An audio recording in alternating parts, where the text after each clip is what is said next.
नमस्कार, दिन भर की बड़ी खबरों में आपका स्वागत है। मैं हूं आपके साथ सृष्टि। आज इस बुलेटिन में बात होगी प्रशांत भूषण को लेकर आज दिन भर सुप्रीम कोर्ट में हुई हलचल की, अनलॉक के चौथे चरण में दी जाने वाली रियायतों की, जानेंगे कि कांग्रेस में कब खत्म होगी अंदरूनी तकरार और क्या बंगाल में बीजेपी की होगी दिल्ली जैसी हार। साथ ही इस बुलेटिन में बात होगी मिशन 2022 के लिए सपा की रणनीति की और आखिर में बात सरकार की उज्ज्वला योजना पर उठे सवाल की। लेकिन तमाम बड़ी खबरों से पहले एक नजर डालते हैं सुर्खियों पर। बिहार में चुनावी तैयारियां तेज। जेडीयू प्रमुख नीतीश कुमार 6 सितंबर से करेंगे चुनावी शंखनाद। वर्चुअल रैली के दौरान भरेंगे हुंकार। 2 सितंबर को तैयार होगा पार्टी के प्रचार का डिजिटल प्लेटफॉर्म। कांग्रेस के पूर्व अध्यक्ष राहुल गांधी का मोदी सरकार पर तंज, कहा महंगा पेट्रोल, बढ़ते दाम, जनता को लूटे सरकार खुलेआम। दिल्ली हाईकोर्ट ने केंद्र और दिल्ली सरकार समेत सभी सरकारी एजेंसियों को दिया निर्देश, सरकारी वकीलों का भुगतान करे केंद्र और दिल्ली सरकार। हाईकोर्ट ने नोटिस जारी कर दिया आदेश। आरबीआई ने बदले आपके डेबिट और क्रेडिट कार्ड से जुड़े नियम। एटीएम पर सिर्फ डोमेस्टिक कार्ड की होगी अनुमति। 30 सितंबर से लागू होंगे नियम। और आज हफ्ते के तीसरे कारोबारी दिन बढ़त के साथ बंद हुआ शेयर बाजार। सेंसेक्स 44 अंक की बढ़त के साथ 38,844 पर हुआ बंद, तो निफ्टी 259 अंकों की बढ़त के साथ 23,000 पर हुआ बंद। सुर्खियों के बाद अब बात आज की सबसे बड़ी खबर की। प्रशांत भूषण को लेकर आज दिन भर लोगों की नजरें सुप्रीम कोर्ट पर टिकी हुई थी कि कोर्ट क्या फैसला देता है। मामला न्यायालय की अवमानना का है और वो भी एक वरिष्ठ वकील के द्वारा, इसलिए बीच का रास्ता निकालने की भी कोशिश हो रही है। और आज इसी खबर पर हमारे साथ जुड़ेंगे राजीव जी। राजीव जी, बहुत बहुत स्वागत है आपका। राजीव जी, प्रशांत भूषण को सुप्रीम कोर्ट की अवमानना के एक मामले में दोषी ठहराया जा चुका है और दूसरे मामले में भी केस शुरू करने का आदेश दिया जा चुका है।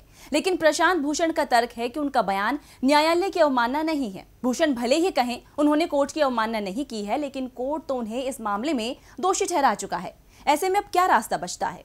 देखिए सृष्टि, सुप्रीम कोर्ट ने प्रशांत भूषण पर अपना फैसला सुरक्षित रख लिया है। उन्हें अदालत की अवमानना का दोषी तो पहले ही ठहराया जा चुका है, लेकिन अदालत ने उन्हें माफी मांगने की मोहलत दी थी, जिस पर प्रशांत भूषण ने इनकार कर दिया था। इसके बाद यह माना जा रहा था कि आज उन्हें सजा सुनाई जाएगी, लेकिन आज एक बार फिर सुप्रीम कोर्ट ने उन्हें आधे घंटे का वक्त सोचने के लिए दिया कि वे चाहें तो माफी मांग लें। अब अदालत ने उन पर क्या फैसला लिया है ये तो बाद में ही पता चलेगा, लेकिन आज की सुनवाई से ऐसा लगता है कि भारत की न्याय व्यवस्था में यह मामला जो है वो मील का पत्थर साबित होगा, क्योंकि एक ओर प्रशांत भूषण के वकील राजीव धवन की ओर से यह समझाने की कोशिश की गई कि उन्होंने जो कुछ भी कहा है वो अपमान नहीं बल्कि कड़ी आलोचना थी और वे अदालत को सर्वोच्च सम्मान देते हैं। वहीं सुनवाई कर रहे जस्टिस मिश्रा का यह कहना था कि अपने ट्वीट को सही ठहराने के लिए उन्होंने जो तर्क दिए उन्हें पढ़कर दुख हुआ। उनका कहना था, यानी जस्टिस मिश्रा का कहना था कि स्वस्थ आलोचना से कोई परेशानी नहीं है, ये किसी संस्थान की भलाई के लिए है। आप इस सिस्टम का हिस्सा हैं, आप सिस्टम को तबाह नहीं कर सकते। हमें एक दूसरे का सम्मान करना होगा, अन्यथा संस्थान के प्रति किसका विश्वास रह जाएगा। अब देखना यह है सृष्टि कि अदालत प्रशांत भूषण को केवल चेतावनी देकर छोड़ती है या किसी तरह की सजा देती है या जुर्माना लगाती है। वैसे इस मामले का फैसला जो भी हो, अदालत से आम जनता का विश्वास न डिगे, इस बात की चिंता सभी को करनी चाहिए, क्योंकि भारत में आम जनता अब भी इंसाफ के लिए अदालत का ही रुख करती है। भले ही वहां प्रक्रिया कितनी भी लंबी क्यों न चले, लेकिन लोगों के मन में पंच परमेश्वर जैसी छवि अदालत के लिए बनी हुई है, वो बरकरार रहनी चाहिए।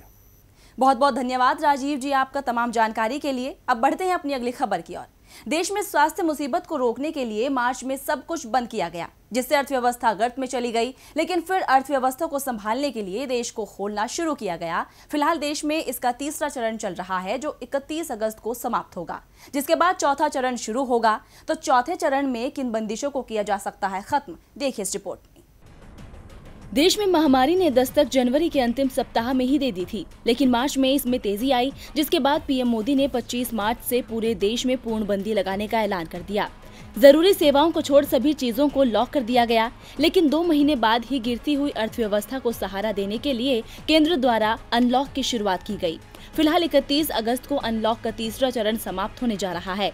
हर चरण में छूट का दायरा लगातार बढ़ाया गया है, लेकिन अभी भी कई चीजों पर ताला लगा हुआ है। 1 सितंबर से अनलॉक का चौथा चरण शुरू हुआ। इसके लिए कुछ ही दिनों में गृह मंत्रालय द्वारा दिशा निर्देश जारी किए जाने की भी संभावना है। ऐसे में सभी की नजरें जिन सेवाओं पर टिकी हैं, उसमें स्कूलों को फिर से खोले जाने का फैसला भी शामिल है।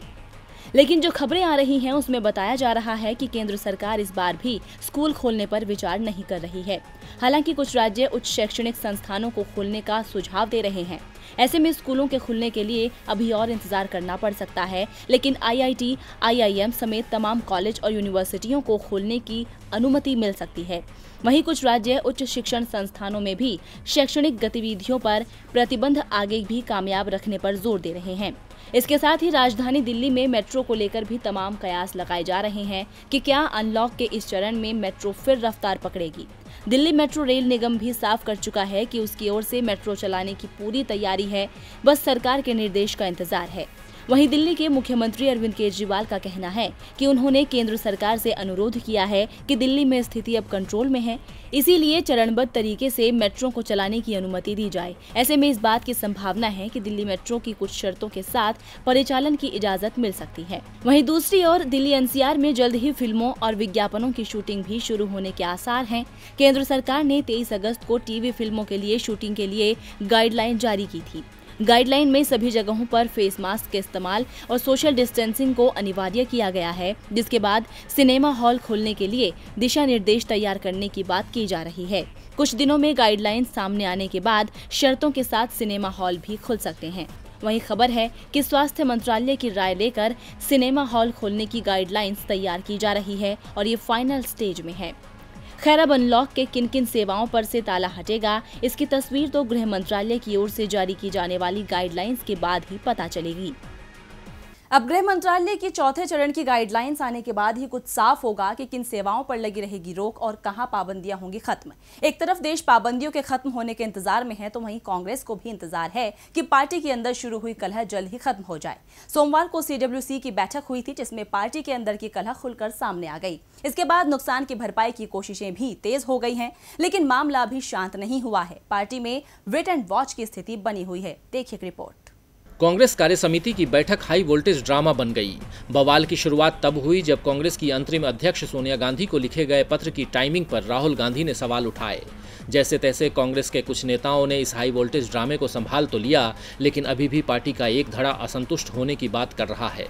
ऐसा इसीलिए क्योंकि बैठक के बाद सोनिया गांधी को लिखी गई चिट्ठी पर साइन करने वाले 9 नेता गुलाम नबी आजाद के घर पर मिले थे। इनमें आनंद शर्मा, कपिल सिब्बल, मनीष तिवारी, शशि थरूर भी शामिल थे।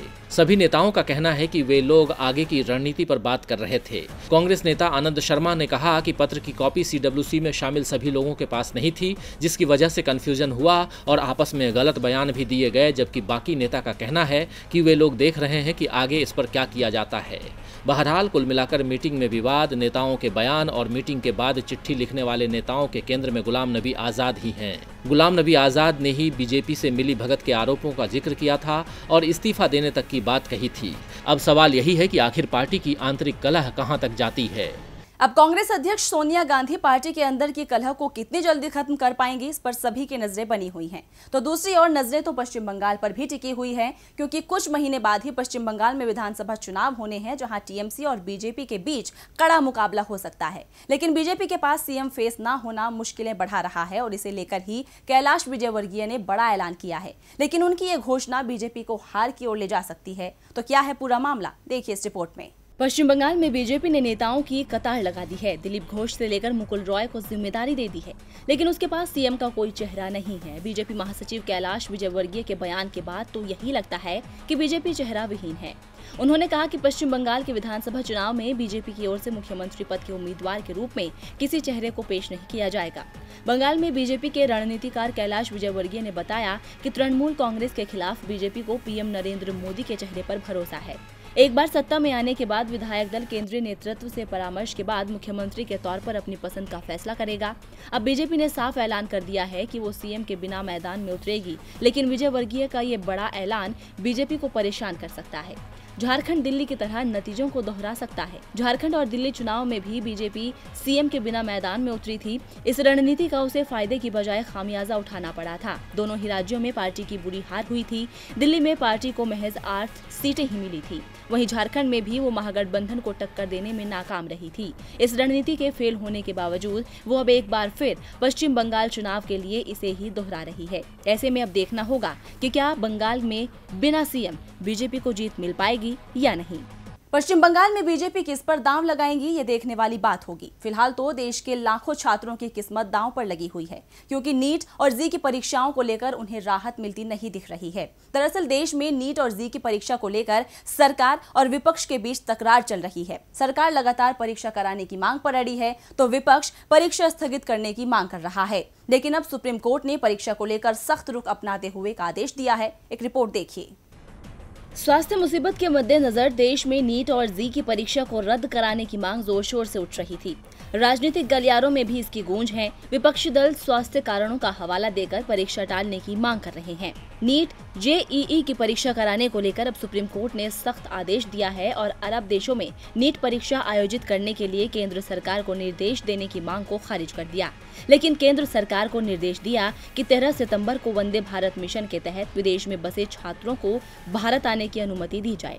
दरअसल एक सामाजिक कार्यकर्ता ने याचिका दायर की थी, जिसमें कहा गया था कि सीबीएसई से दुबई और मध्य पूर्व में पढ़ने वाले छात्र जेईई और नीट परीक्षा के लिए उपस्थित होना चाहते हैं, जिस पर सुप्रीम कोर्ट ने आदेश दिया कि अब परीक्षाओं में हस्तक्षेप नहीं किया जा सकता है। कोर्ट ने स्वास्थ्य नियमों को ध्यान में रखते हुए सुरक्षा के साथ समझौता न करने की बात भी कही।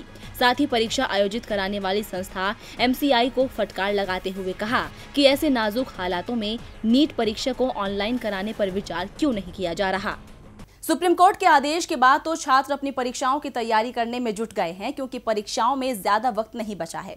वहीं तैयारियां उत्तर प्रदेश में भी चुनाव को लेकर चल रही है। वैसे विधानसभा चुनावों में 2 साल का वक्त बचा हुआ है, लेकिन राज्य की मुख्य विपक्षी पार्टी सपा ने तैयारियां अभी से तेज कर दी है। मुद्दे तैयार किए जा रहे हैं, संगठन को मजबूत किया जा रहा है। तो 2022 में उत्तर प्रदेश विधानसभा चुनावों को लेकर क्या है सपा का प्लान, इस रिपोर्ट में देखिए। उत्तर प्रदेश में 2022 में होने वाले विधानसभा चुनाव को लेकर सुगबुगाहट तेज होती जा रही है। कांग्रेस से लेकर बीजेपी और एसपी से लेकर बीएसपी तक हर दल अपनी अपनी रणनीतियों के सहारे जीत के सपने सजा रहे हैं। सूबे के पूर्व सीएम और समाजवादी पार्टी के अध्यक्ष अखिलेश यादव ने मिशन 2022 के लिए एक नया प्लान तैयार किया है। इस बार समाजवादी पार्टी ने जिलों में नई टीमों का गठन किया है। सपा के प्रदेश अध्यक्ष नरेश उत्तम ने 14 जिला और महानगरों में कमेटी के जिलाध्यक्ष और अन्य पदाधिकारियों की सूची जारी कर दी है, जो 2022 चुनाव के लिए सक्रियता से काम करेंगे। आपको बता दें कि पार्टी अध्यक्ष अखिलेश यादव की सहमति से जारी की गई पदाधिकारियों की लिस्ट में गिरीश यादव को अलीगढ़, कुंवर देवेंद्र सिंह को कासगंज, धर्म प्रकाश को मऊ, लालजी को सिद्धार्थनगर, असगर अली को संभल और चौधरी राजपाल सिंह को मेरठ का जिलाध्यक्ष बनाया गया है। गौतम बुद्ध नगर जिले में सपा की कमान वीर सिंह को सौंपी गई है। अब अखिलेश यादव ने इन टीमों का गठन कर एक बार फिर 2022 चुनाव को लेकर पार्टी की सक्रियता को उजागर कर दिया है। लेकिन क्या सपा अध्यक्ष अखिलेश यादव सूबे की योगी आदित्यनाथ सरकार को टक्कर दे पाएंगे, ये देखना दिलचस्प होगा। अखिलेश की इन तैयारियों से बीजेपी जरूर मुश्किल में दिख रही है। प्रदेश का राजनीतिक इतिहास भी बताता है कि बीजेपी लगातार कभी भी 2 बार प्रदेश की सत्ता में नहीं आई है। ऐसे में योगी सरकार के लिए 2022 में मुश्किलें आ सकती हैं। वहीं दूसरी ओर इस समय देश में टेलीकॉम कंपनियां भी मुश्किल में दिखाई दे रही हैं। देश की 2 बड़ी टेलीकॉम कंपनियां एयरटेल और वोडाफोन इस समय आर्थिक मुसीबत से गुजर रही हैं। कंपनियां एजीआर का पैसा चुकाने में भी सक्षम नहीं है। इसे लेकर भारतीय एयरटेल के मालिक सुनील मित्तल ने बयान दिया है। तो क्या कहा है सुनील मित्तल ने, देखिए इस रिपोर्ट में। देश की टेलीकॉम कंपनियां अस्तित्व की लड़ाई लड़ रही हैं। आर्थिक संकट के चलते नौबत यहां तक आ गई है कि देश में सिर्फ 2 ही टेलीकॉम कंपनियां न रह जाएं। टेलीकॉम सेक्टर पर एयरटेल के मुखिया सुनील मित्तल का बयान सामने आया है। उनका कहना है कि टेलीकॉम सेक्टर पर पैदा हुए आर्थिक दबाव के चलते कारोबार 2 ही कंपनियों के बीच सिमट सकता है। ऐसे में अगर किसी तीसरी कंपनी के प्रमोटर बड़े पैमाने पर कैपिटल नहीं जुटा पाते हैं तो मुकाबला करना मुश्किल होगा। हालांकि सुनील मित्तल ने किसी भी कंपनी का नाम सीधे तौर पर न लिया हो, लेकिन इशारा साफ तौर पर वोडाफोन और आइडिया की तरफ ही था। चिंता का विषय ये है कि एजीआर पेमेंट बहुत अधिक है और इससे टेलीकॉम कंपनियों पर बोझ बढ़ गया है। आपको बता दें कि एयरटेल पर कुल 43,980 करोड़ रुपए का एजीआर बकाया था, जिसमें से कंपनी ने 18,004 करोड़ रुपए की रकम अदा कर दी है। अब कंपनी पर 25,976 करोड़ रुपए बकाया है, जिसे चुकाने के लिए कंपनी 15 साल का वक्त चाहती है। वहीं वोडाफोन आइडिया ने भी 50,400 करोड़ रुपए की रकम को चुकाने के लिए 15 साल का वक्त मांगा है। कंपनी पर कुल 58,254 करोड़ रुपए का एजीआर बकाया था, जिससे उसने अब तक 7,854 करोड़ रुपए की रकम अदा कर दी है। गौरतलब है कि रिलायंस जियो की लॉन्चिंग और एजीआर बकाये ने टेलीकॉम कंपनियों की कमर ही तोड़ दी है। ऐसे में आर्थिक संकट से जूझ रही टेलीकॉम कंपनी आइडिया और वोडाफोन ने विलय कर लिया था, लेकिन उसके बाद भी ये परेशानी कम नहीं हो रही है। आर्थिक संकट के बोझ के तले दबी वोडाफोन आइडिया आने वाले वक्त में अपना कारोबार समेट सकती है, लेकिन अगले 5 से 6 महीने में एवरेज रेवेन्यू पर यूजर की संख्या बढ़ती है तो टेलीकॉम कंपनियों को मदद मिल सकती है। और बुलेटिन के आखिर में बात सरकार की उज्ज्वला योजना पर उठे सवाल की। केंद्र सरकार इस योजना को अपनी सबसे बड़ी सफलता बताती है, लेकिन केंद्र सरकार द्वारा जो डाटा जारी किया गया है वो खुद ही इसकी सफलता की पोल खोल रहा है। दरअसल पेट्रोलियम मिनिस्ट्री के डाटा के अनुसार जिन लोगों को उज्ज्वला योजना के तहत गैस सिलेंडर दिए गए, उनमें से 43% लोग तो इसका इस्तेमाल ही नहीं कर रहे। एक रिपोर्ट देखिए। मोदी सरकार ने तमाम दावों और उम्मीदों के साथ उज्ज्वला योजना की शुरुआत की थी। प्रधानमंत्री नरेंद्र मोदी ने खुद हर मंच से इस योजना का ढिंढोरा पीटा, लेकिन इस योजना का दूसरा पहलू तो सरकार की पोल खोलता हुआ नजर आ रहा है। दरअसल उज्ज्वला योजना का उद्देश्य परिवारों को एलपीजी से खाना पकाने का था, जो घरेलू चूल्हे के मुकाबले बहुत कम प्रदूषण करती है। इस योजना ने जरूरतमंद लोगों तक पहुंचने में कामयाबी पाई, लेकिन एक बड़ी संख्या में गरीब लोग दोबारा एलपीजी सिलेंडर भरवा ही नहीं सके। इस योजना के तहत सरकार ने 8 करोड़ से ज्यादा गरीब महिलाओं को गैस कनेक्शन दिए, लेकिन अब भी 43% महिलाएं ऐसी हैं जो एक बार सिलेंडर के इस्तेमाल के बाद वापस घरेलू चूल्हे पर लौट आई हैं। जी हां, पेट्रोलियम मिनिस्ट्री के डाटा के अनुसार 1 अप्रैल 2020 तक भारत में प्रधानमंत्री उज्ज्वला योजना के तहत 8 करोड़ 20 लाख से ज्यादा कनेक्शन दिए गए हैं।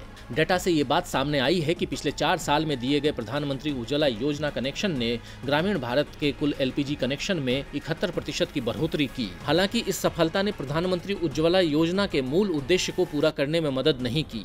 एनएसओ के सर्वे के मुताबिक प्रधानमंत्री उज्ज्वला योजना के 43% लाभार्थी खाना पकाने के लिए एलपीजी का इस्तेमाल नहीं कर रहे हैं।